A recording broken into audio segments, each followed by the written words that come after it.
The courtroom was cold and quiet, but the air felt heavy with judgment.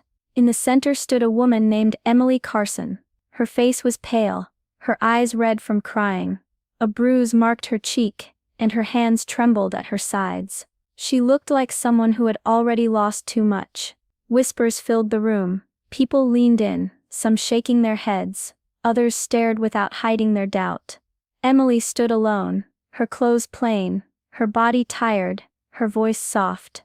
Judge Morton sat high above, staring down at her with tired eyes. He looked annoyed, like he didn't have time for another case like this. "I acted in self-defense," Emily said, barely louder than a whisper.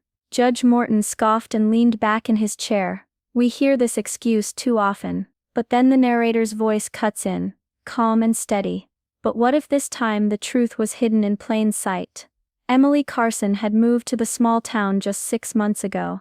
She didn't bring much with her, just a couple of bags, an old car, and a hope that life could feel safe again. Her one-bedroom rental sat at the edge of town, quiet and forgotten, just the way she liked it. She worked the late shift at the local grocery store. Her coworkers barely knew her. She smiled when they spoke to her, but never shared much. People called her quiet, maybe even strange, but they didn't know her story. No one did. She had left her husband, Jason, after years of fear and pain. He was charming in public but cruel behind closed doors. When she finally escaped, she changed her number, left her job, and moved hundreds of miles away. She thought she was free, but monsters don't always stay gone. One night, just past 11 p.m., Emily closed the store like usual. She walked to her car, keys in hand, eyes scanning the parking lot. She always checked. But that night, she didn't see him until it was too late. Jason was waiting. He followed her home. She drove faster, heart pounding, hoping he would go away, but he didn't. As soon as she parked and rushed to her door, he grabbed her. "Thought you could hide from me," he hissed, pushing inside. Emily begged him to leave. She told him she'd call the police. He laughed. He slammed the door shut and started yelling, throwing things, getting closer. She backed into the living room, searching for anything, to protect herself. When he grabbed her wrist, something snapped in her. She reached for the nearest thing, a lamp, and swung hard. It cracked against his head. Jason fell back, blood dripping down his temple. Breathing hard, Emily dropped the lamp and grabbed her phone. Her fingers shook as she dialed 911. When the police arrived minutes later, she was still shaking. Jason was sitting on the floor, groaning. The lamp lay in pieces. She tried to explain, tried to tell them he had broken in. But they didn't listen. They saw a woman standing over a bleeding man. They saw a weapon in her hands. Jason was calm and quiet now, acting hurt and afraid. He told them she attacked him. And they believed him. The handcuffs felt cold against her wrists. Emily looked at the officers with tears in her eyes, begging them to understand, but no one listened. Not the police. Not the neighbors who peeked from behind their curtains. Not even her landlord, who later said, she always seemed a little off. That night, Emily sat in a jail cell, alone. Her hands still shook. Not because she was guilty, but because she had finally fought back, and no one believed her. Back in the courtroom, Emily sat quietly beside her lawyer. Her clothes were plain, her hair pulled back. She looked more like a scared schoolteacher than someone on trial. She had waited weeks for this day, hoping someone would finally listen. When it was her turn to speak, she stood slowly. Her voice trembled as she began to tell her story, about Jason, the years of fear, the night he broke in. But she didn't even get halfway through before Judge Morton raised his hand. "That's enough," he said sharply. "We don't have time for dramatic tales. This is a court of facts." Emily's mouth stayed open for a moment, but no more words came out. The prosecutor stood next. He was confident, and loud. He called her unstable. He said she had a history of emotional problems, and described her as dangerous. He showed photos of Jason's injuries, but none of her own. "She struck a man with a weapon," the prosecutor said. "This wasn't defense. This was rage." Emily's defense lawyer barely said anything in return. He fumbled with his papers and avoided the judge's eyes. When he did speak, his voice was weak, and his arguments fell flat. The people in the courtroom seemed to make up their minds early. Some crossed their arms, others whispered to each other, shaking their heads. They looked at Emily like she was already guilty. She sat back down, her hands in her lap, her fingers twisting together. Across the room, Jason sat with a bandage on his head, a clean button-up shirt, and a fake look of sadness on his face. He played his part well, the hurt ex-husband, the man who just wanted peace. Emily felt her chest tighten. The walls of the courtroom seemed to close in. Judge Morton leaned back in his chair and sighed. "This court deals in facts," he said again. "Not emotions, not stories. What we see is what we believe, and right now, no one seemed to see the truth." Just when it felt like all hope was lost, something changed. On the second day of the trial, a new face entered the courtroom. A woman in her 40s, with sharp eyes and a calm, firm voice. She wore a plain gray suit, but the way she carried herself made people take notice. Her name was Dana Miles, a legal aide sent by a veteran outreach group that had heard whispers about Emily's case. She walked straight to the defense table and handed Emily's tired lawyer a folder. Then she turned to Judge Morton. "Your Honor," she said, "I've filed a motion to present new evidence. This includes official military documents that speak to Miss Carson's background and character." The judge raised an eyebrow. "Proceed," he said slowly. Dana opened the folder. Inside were service records, awards, and letters of recommendation, all stamped and verified by the U.S. Army. Emily Carson hadn't just survived a bad marriage, she had survived war. She had served as a medic for over 8 years. 3 tours overseas.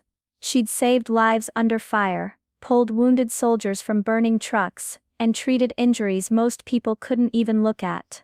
She had a Bronze Star, a Purple Heart, a letter of commendation from her commanding officer for unshakable bravery and restraint under extreme pressure. Dana placed each record on the bench with care. Then she turned to the jury.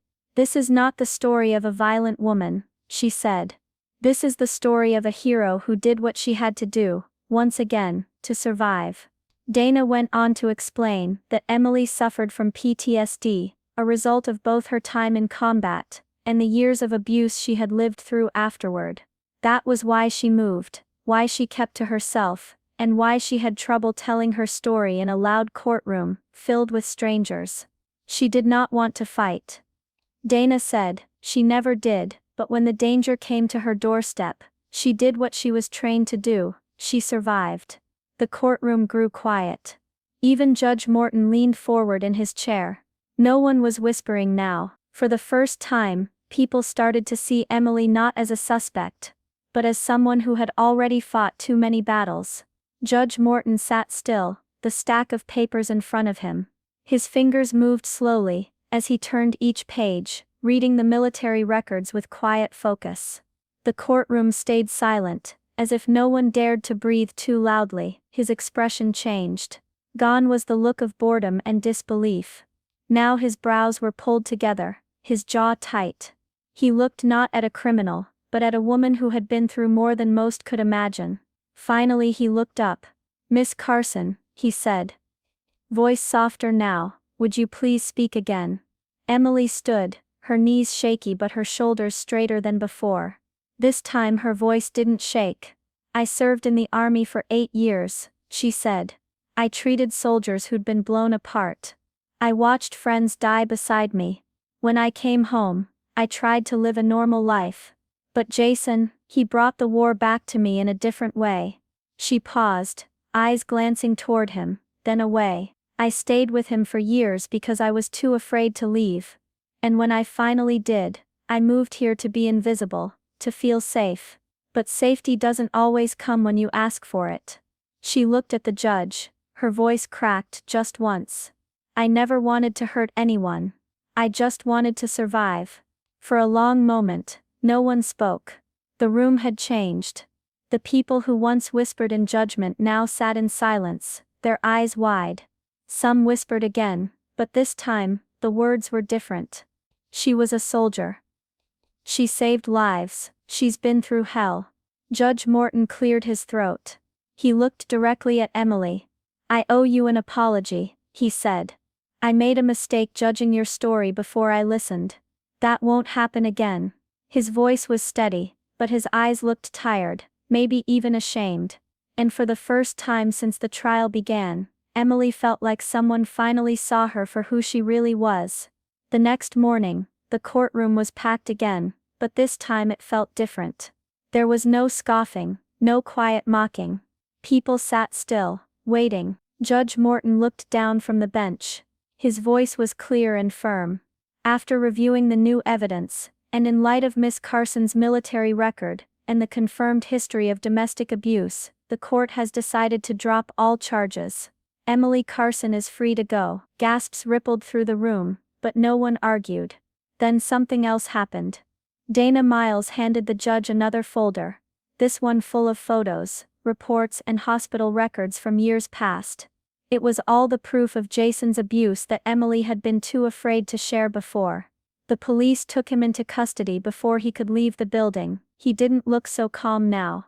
Emily stood, the handcuffs gone, her back straight. She walked out of that courtroom slowly, but proudly. For once the sun didn't feel too bright on her face. For the first time in years, the air didn't feel heavy. Outside, members of the veteran support group waited for her. One of them smiled, and said, "We could use someone like you. There are a lot of women who need help, starting over." Emily didn't say anything at first. Then slowly, she smiled, really smiled, for the first time in a long time. The camera lingers as she walks down the courthouse steps, her head held high, her past behind her. The narrator's voice returns, soft but sure. Sometimes the quietest voices have the strongest stories. You just have to listen. The courtroom was just one place. But Emily's story is not unique. How many other women face the same silence, the same disbelief? How many are judged before they even speak? Because of how they look, where they come from, or what people assume about them. Bias hides in the smallest moments. It closes ears and hearts. It makes it harder for survivors to be heard, harder for truth to be seen. Emily survived more than most could imagine, not just the war she fought overseas, but the war she fought at home and inside herself. Her story reminds us that strength isn't always loud or obvious. Sometimes it's quiet. Sometimes it's hidden behind bruises and whispered words. And sometimes it takes courage just to tell the truth. So before you judge someone's story, ask yourself, would you have listened? Or would you have turned away too soon? Because sometimes the greatest heroes are the ones we never expected. Would you have judged her too quickly?